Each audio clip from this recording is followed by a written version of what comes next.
বৌমা রান্না করছে নাকি? কি রান্না হচ্ছে বৌমা? বেগুন ভাজা। বেগুন ভাজা রান্না হচ্ছে এখানে। আর কি রান্না হয়ে গেছে? কি এটা মাছ? বাবারে, বৌমা রান্না করেছে আজকে। তো প্রথম প্রথম মানে শ্বশুরবাড়ি এসে বৌমা রান্না করলো। কেমন হয়েছে খেতে বলবেন। তো রান্না বান্না করে খেয়ে আমরা একটু শুয়ে পড়েছিলাম। শোয়ার পরে আমরা চলে যাচ্ছি ঘুমিয়ে। ভাই আর বোন, আমি ধীরাজ। চলো ঘুরে আসি আর তোমাদের সাথেও শেয়ার করি আমরা কি করলাম কি না করলাম, ঘুরলাম কোথায় গেলাম।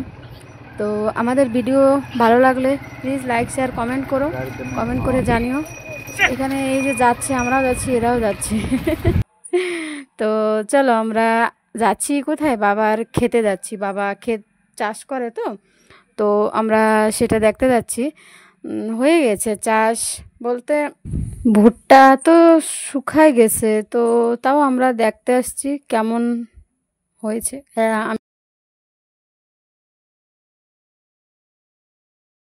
তো এই দেখো আমরা ভুট্টা খেতে চলে আইছি। এখন ভুট্টা তো পুরো শুকায় গেছে, কিছুই পালাম না ভুট্টা।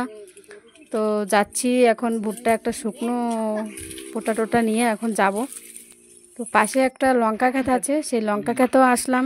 বাবা লঙ্কা লাগিয়েছে, লঙ্কার মাঝখানে আবার ফুল গাছ আছে। এখানে এরা থাকে, মানে যারা লঙ্কার ক্ষেতে দেখাশোনা করে তারা এই জায়গায় থাকে। তো তারা এই যে রয়েছে এই জায়গায় সবাই। এই দেখো লঙ্কা ক্ষেত, আর এর মাঝখানে কি এই যে লাগাইছে, এই যে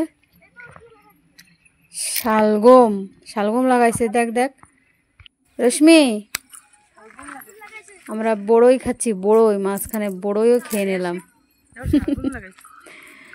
হাই সবাই, কেমন আছো? ভিডিও ভালো লাগে লাইক শেয়ার কমেন্ট করো, আর নতুন যারা আছো যারা সাবস্ক্রাইব করে দিও আমার ভিডিও দেখার জন্য।